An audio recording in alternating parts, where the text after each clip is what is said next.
Live from our 7 Tasmania studios, your nightly news with Kim Miller begins now.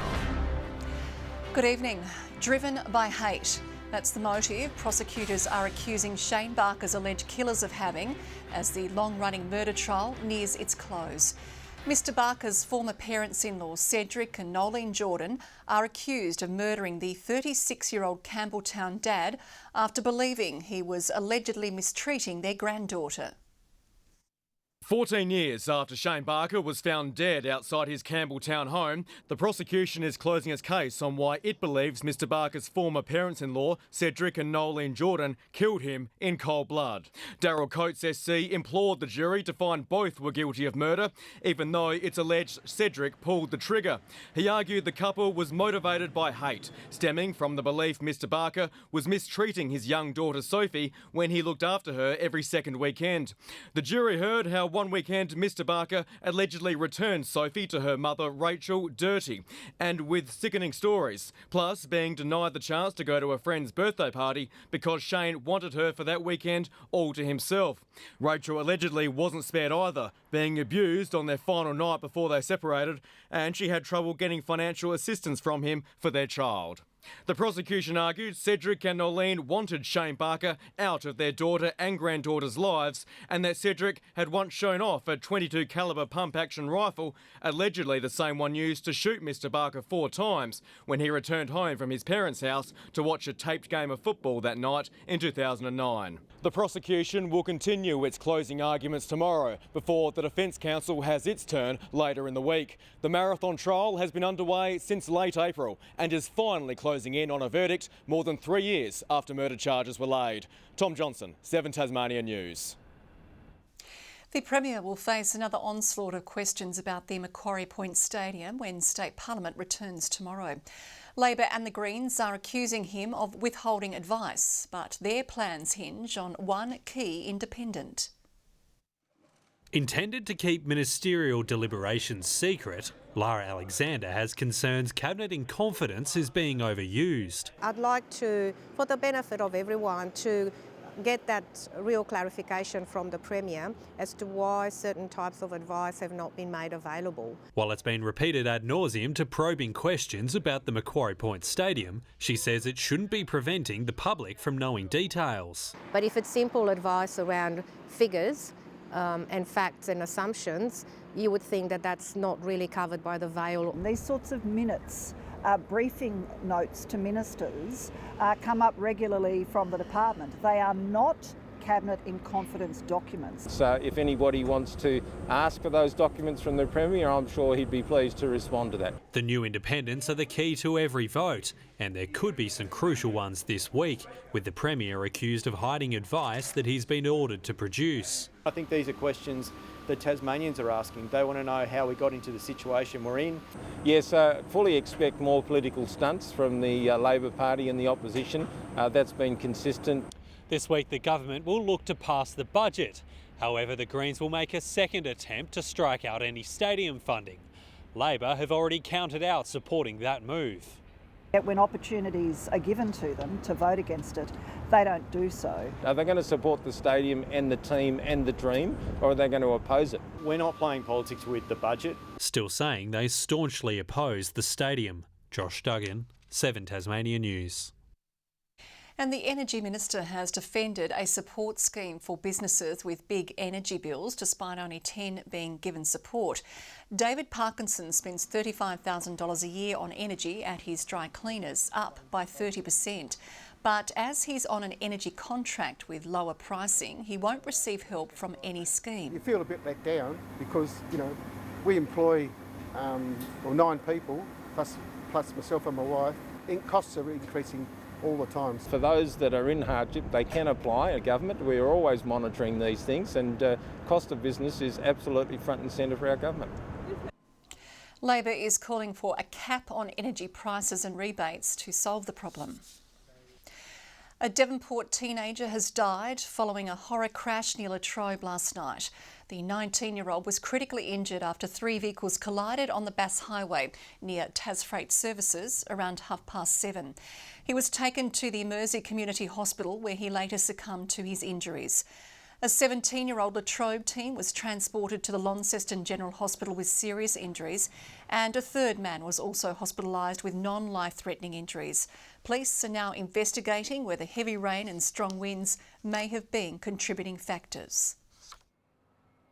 We'd urge drivers to take care to drive to the conditions when it's raining, to make sure that they have visibility by slowing down and allowing distances between other vehicles, and to be mindful of those fatal five. The Bass Highway was closed for an hour this afternoon to allow for further investigations.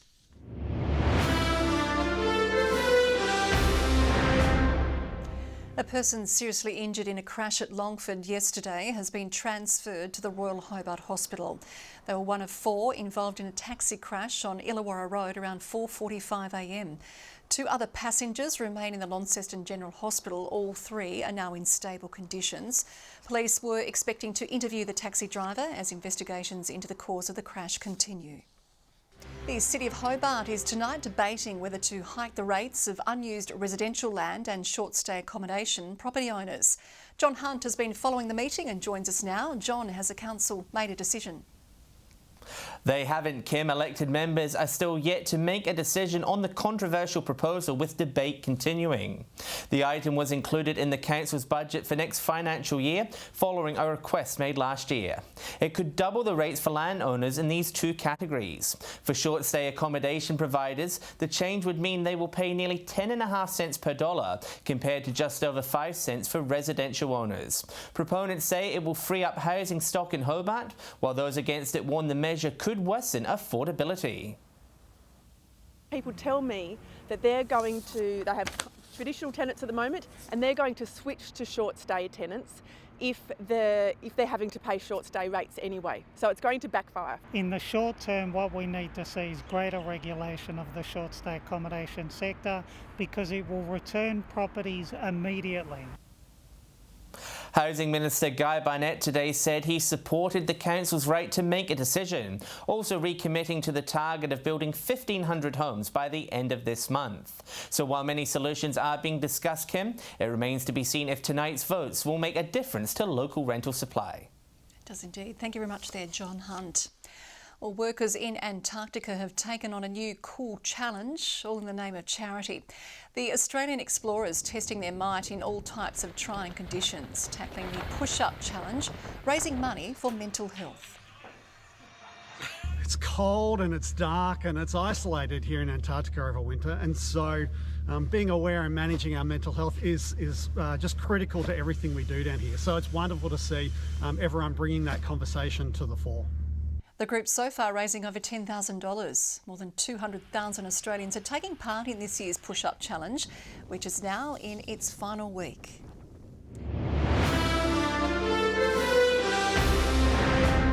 Lauderdale's players will be putting their feet up for a fortnight following a crucial win on the weekend.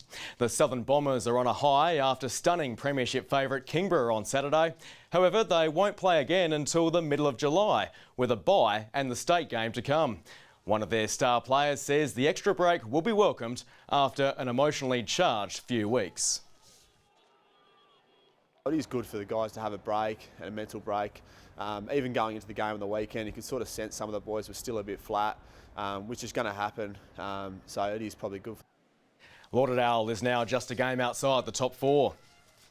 Turning to the Cripps TSL Player of the Year votes now after round 11. Alex Lee is top of the board after North Launceston's handy win on the road against Clarence. Nat Franklin earns the 3 from Lauderdale's win over the Tigers. And at Deesland, Zach Barrow is on the board following North Hobart's clinical win over Glenorchy. Sam Siggins is now a vote clear at the top. Jack Tompkinson relegated to second with 12. Lockie Clifford, Jack McCulloch and Ben Simpson a handful behind. A key Hobart Hurricanes WBBL star will remain in Tasmania for at least 2 more years. Vice-captain Heather Graham has signed on with the Canes until 2026. Recruited on a 2-season deal last year, she scored 258 runs and took 10 wickets at an average of just under 29, helping the side reach the finals for the first time in 6 seasons. She was also selected in Australia's T20 World Cup winning squad. The all-rounder is currently in England for the Women's Ashes. In the NPL, Kingborough is looking for more consistency in their attack in the second half of the season. A 2-1 loss to Clarence on Saturday has the Lions sitting third from the bottom, but also just 5 points from third spot. Despite scoring the second most goals in the league, the coach says they aren't always happening when it matters. At times we're not scoring, so probably when it rains it pours for us. We're scoring a lot in those matches. Perhaps when we need them though, they haven't been forthcoming. Meanwhile, Kingborough's women's side defeated Taroona 2-1 to move into the top 4. Facing ladder leader South Hobart this weekend, their coach says they've matched up well against the Reds this year. They're certainly in form, but I think we're up to it. We've got, defence is solid, and we'll be competitive. And that match takes place in Kingston on Saturday at 2 p.m. Huon Rowing Club Sarah Hall will pack a bronze medal on the trip home. She was part of Australia's Women's Four, which held on to third place at the sport's latest World Cup in Italy. The crew finished behind the US and Great Britain, and they'll race in Switzerland next. Good evening. Launceston, Devonport and Burnie all 11 today. Hobart just 10 degrees. The state's top today was 12 for St Helens and Friendly Beaches. For the islands, Low Head, Wynyard and Marai Island all 11. Grove, Bushy Park and Strawn 10 and just 2 degrees for Lyweenie. Low-level cloud sits mainly about the west of Tasmania. A frontal mid to high-level cloud lies just to the east of the state.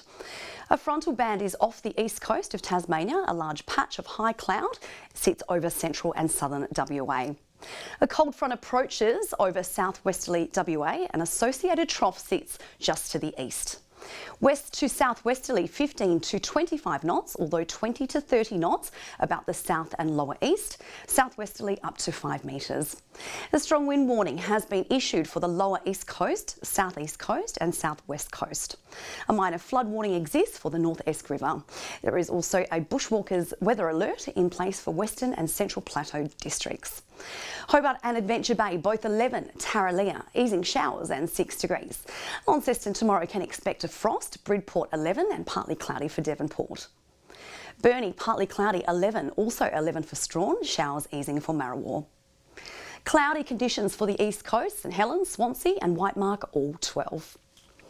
Wednesday, light showers about the northwest, fine elsewhere, with a morning frost about inland areas. Thursday, showers about the north extending to the east and southeast during the afternoon. Frosty conditions continue. Friday, showers mainly about the north and east with patchy morning inland frost. To the mainland, Perth easing showers 16, Brisbane expecting sunshine, 15's the top for Adelaide, cloudy conditions for Melbourne. And mostly clear conditions at the moment. Hobart 7 degrees, Launceston 5, Devonport also mostly clear and 6. Now Kim, after a fresh dumping of snow, Ben Lomond is set to open to the public.